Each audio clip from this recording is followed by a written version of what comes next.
నేను అడుగుతున్నా, నిన్న మా జగదీష్ రెడ్డి గారు కూడా అడిగినారు, ప్రభుత్వ భూమి అని చెప్తున్నారు పెద్దలు. ప్రభుత్వ భూమి అయితే దొంగల్లాగా ఎందుకు పోతున్నారు? అందరికీ దొంగల్లాగా ఎందుకు పోతున్నారు? ప్రభుత్వ భూమిలోకి అర్ధరాత్రి పోయి దొంగల్లాగా జేసీబీలు పెట్టి దొడ్డిదారిన పోయి పిల్లలు ఆందోళన చేస్తుంటే వారితో మాట్లాడకుండా దొడ్డిదారుని ఎందుకు ఈ ప్రయోగాలు చేస్తున్నారు? నెంబర్ 1. నెంబర్ 2, మీరే కదా కోర్టుకు చెప్పారు, మార్చి 27-28 నాడు ఒక పిల్ పబ్లిక్ ఇంట్రెస్ట్ లిటిగేషన్ ఒక ఎన్జిఓ వాటా ఫౌండేషన్ అని వారు ఫైల్ చేస్తే మీరే చెప్పారు కోర్టుకి 10 రోజులు సమయం ఇవ్వండి, మా జవాబు చెప్తాము, కోర్టులో మా కౌంటర్ ఫైల్ చేస్తాము అన్నారు.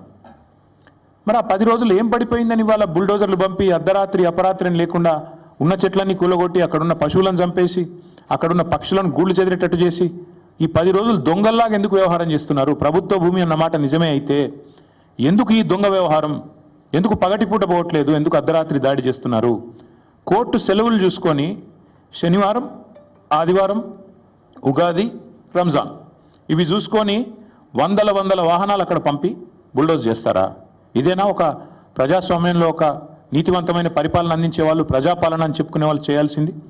దొంగదారిన పోవడమే కాకుండా పనికి మాలిన మాటలు మాట్లాడతారా? గుంట నక్కలు అని మాట్లాడతారు. ఎవరు గుంట నక్కలు? వాళ్ళ పిల్లలు చెప్తున్నారు, అవును మేము నక్కలమే కానీ నీలాగా పందికొక్కు కాదని చెప్తున్నారు. ముఖ్యమంత్రి గారికి అన్ని మాటలు పడాల్సిన అవసరం ఉందా?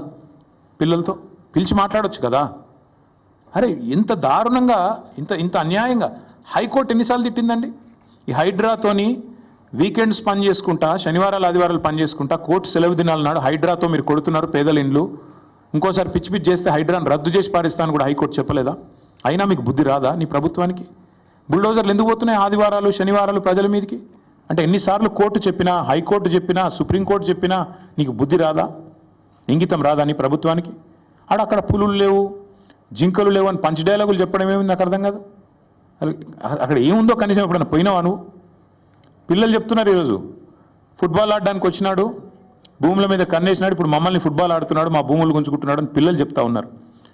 నేనేమంటా ఉన్నా అంటే రేవంత్ రెడ్డి గారిని, ప్రజాపాలన అంటే విద్యార్థుల జుట్టు లాగడం, ఆడపిల్లల బట్టలు చింపడం, ఒక న్యాయం కోసం వాళ్ళు ఒక ఇంచు భూమి వాళ్ళదా? ప్రైవేట్ భూమి ఏమన్నా? ప్రజల కోసం, హైదరాబాద్ భవిష్యత్తు కోసం వాళ్ళు కొట్లాడుతున్నారు. అక్కడ చదువుకునే పిల్లల్లో 70-75% మంది పిల్లలు మన రాష్ట్రం వాళ్ళు కూడా కాదు. వాళ్ళు పాపం వివిధ రాష్ట్రాల నుంచి వచ్చి 2-3 ఏళ్ళు ఇక్కడ చదువుకొని 4-5 ఏళ్ళు చదువుకొని పిహెచ్డీ చేసేటోళ్ళు అయితే వెళ్ళిపోతారు వాళ్ళు. కానీ వాళ్ళకి హైదరాబాద్లో ఉన్న ప్రేమ మీద నీకు అరపైసా ఉందా? అనుమాత్రం ఉందా? వాళ్ళు హైదరాబాద్ కోసం వాళ్ళు పోరాడుతుంటే, హైదరాబాద్ భవిష్యత్ తరాల కోసం వాళ్ళు కొట్లాడుతుంటే కనీసం నువ్వు ముఖ్యమంత్రివి, 4 కోట్ల మందికి ప్రతినిధివి అన్న ఇంగితం నీకుందా? సిగ్గనిపిస్తలేదా? కనీసం డబ్బు కోసం ఇంత దిగజారా?